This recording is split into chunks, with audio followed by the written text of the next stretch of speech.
अस्सलाम वालेकुम एवरीवन। रमज़ान में हम लोग कुछ ना कुछ इफ्तार के लिए अलग ट्राई करते रहते हैं। ख़ास करके हमारे जो छोटे बच्चे होते हैं ना, उनके तो अलग ही नखरे होते हैं। रोज़ा रख लें तो फिर तो वबाले जान हो जाता है हमारे लिए कि क्या बनाए। तो यहाँ पे चिकन क्रैकर हम लोग बना रहे हैं, जिसके लिए उबले हुए आलू लिए, नमक डाल के बॉयल किया। अच्छा, सारे मसाले अकॉर्डिंग टू योर टेस्ट लेंगे। नमक, काली मिर्चें, चिली फ्लेक्स, गर्म मसाला पाउडर, धनिया पाउडर और लाल मिर्च का पाउडर। धनिया पाउडर यहाँ पे नहीं है, लेकिन आप लोग ऐड कर लीजिएगा। अच्छा, उसके बाद चिकन को कुक कर लिया था मैंने, जिसमें अदरक लहसुन का पेस्ट डाला, नमक और लाल मिर्च डाली। इसके अलावा कुछ भी नहीं डाला। थोड़ा सा ऑयल डालिएगा, ये ना हो आप लोग भूल जाएं। फिर फ्रेश चीज़ें देखेंगे, जिसके लिए थोड़ा सा पुदीना, सब्ज़ मिर्चें, एक लीमू, प्याज थोड़ा सा और जी पुदीना हमने। अब हर चीज़ को हमने कर देना बाउल में शिफ्ट। और इसके ऊपर ना मैंने डाल दी थी पिज़्ज़ा चीज़।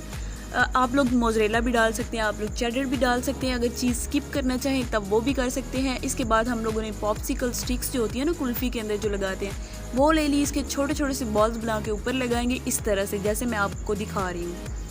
ये बहुत ही मज़ेदार बनते हैं। इस तरह से आप लोग फ्रीज़ भी कर सकते हैं। अब हम लोग तलने के प्रोसेस की तरफ चलते हैं। तो ऑयल गर्म किया, इनको अंडा और ब्रेड क्रम्स लगा के हम लोगों ने तल लेना है। बहुत मीडियम टू लो फ्लेम रखना है ताकि ये जल ना जाएं, क्योंकि ब्रेड क्रम्स लगे हुए हैं तो वो ज़रा जल्दी जल जाएंगे। बहुत थोड़े टाइम में ये बन के तैयार हो जाते हैं, क्योंकि हम लोगों ने पहले ही सारी अंदर चीज़ें कुक की हुई हैं। बस हमने ऊपर से ही थोड़ा सा क्रिस्पी करना है इसको। तो देखिए अब कितना प्यारा सा इसका गोल्डन कलर आ चुका है। आप लोग इस तरह से भी फ्रीज़ कर सकते हैं।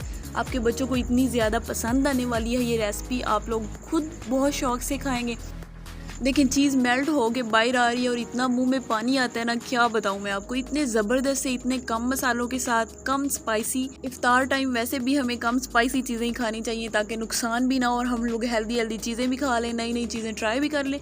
तो आप लोग के लिए एक नई रेसिपी, आपके बच्चों के लिए भी एक नई रेसिपी है, वो भी खुश, आप भी खुश। ज़ाहिर है कम टाइम में बन जाती है, आपको इतना ज़्यादा फ़ायदा होने वाला है इस रेसिपी का।